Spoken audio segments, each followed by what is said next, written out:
সিংহ টিউটোরিয়ালে সবাইকে স্বাগত জানাই। আজকে লাভ ক্ষতির খুব সুন্দর একটা প্রশ্নের উত্তর করব, যেটা তোমরা দেখতেই পাচ্ছ এসএসসি জিডি কনস্টেবল 2023-এ এসেছিল। ঠিক আছে, তোমরা যারা 2026 সালে এসএসসি জিডি অথবা আরআরবি গ্রুপ ডি পরীক্ষাগুলো দেবে, সেহেতু তোমাদের জন্য কিন্তু এই ভিডিওটা গুরুত্বপূর্ণ।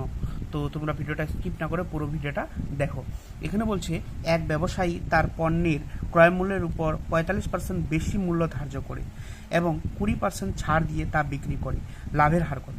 দেখো, যেটা ক্রয় মূল্য মানে যেটা দিয়ে কিনেছিল তার 25% বেশি মূল্য ধার্য করে, মানে লিখে রেখেছে 45%। 100 টাকায় যদি একটা জিনিস কিনে থাকে, তাহলে ওর ধার্য মূল্য দিয়ে রেখেছে কত? 145 টাকা। ঠিক আছে, কিনেছে 100 টাকায়, কিন্তু দাম রেখেছে কত? 145 টাকা। বলছে সেই ধার্য মূল্যের উপর 20% ছাড় দিয়েছে। ঠিক আছে, 20% ছাড়। তাহলে 20% ছাড় দিলে কি হবে? এটাতে ছাড় দিলে কত হয়ে যাবে? এই 100 থেকে 20 বাদ দিলে 80, নিচে কত? 100। এটা হয়ে যাবে বিক্রয় মূল্য। এটা যদি আমরা ক্যালকুলেশন করি কি হয়ে যাবে? বিক্রয় মূল্য। দেখো, একটা শূন্য কেটে দেবো, আর এটা দিয়ে কাটলে 4 দুগুণি 8, এখানে 5 দুগুণি 10, আর 5 দিয়ে যদি এটাকে কাটে হচ্ছে 5 দুগুণি 10, 5 নং 45।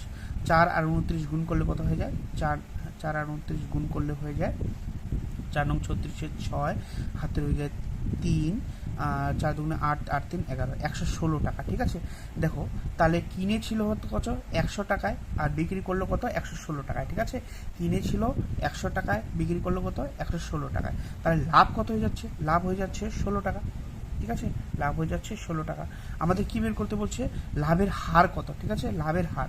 আমাদের লাভের হার বের করার সূত্র কি? উপরে হচ্ছে লাভ, নিচে হচ্ছে ক্রয় মূল্য ইন্টু 100%।